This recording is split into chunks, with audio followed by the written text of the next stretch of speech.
sen văn chay canao boy thêm ca về dâu po mi te achun ang lum laya zal di tiếng le cây nào chân nu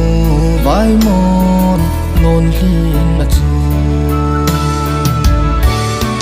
hung thu vô neo na zal na kon na lai gil gan chân nu vai mòn azo anga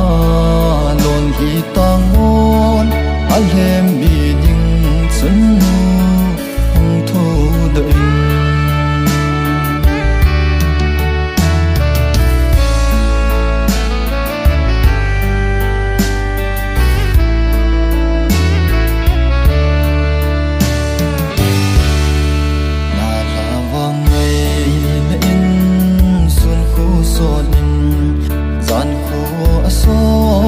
bon ki thung gon ai chup gì tai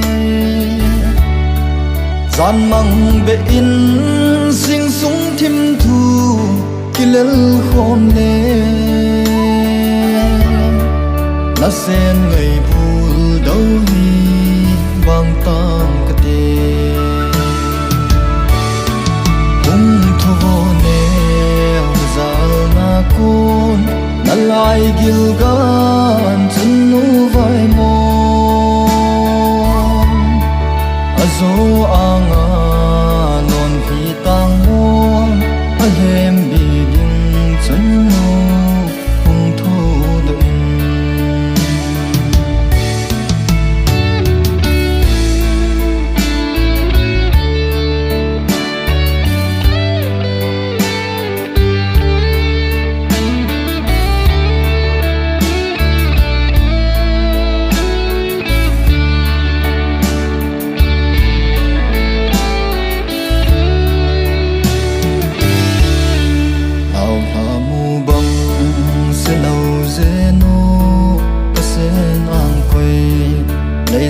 gal dấu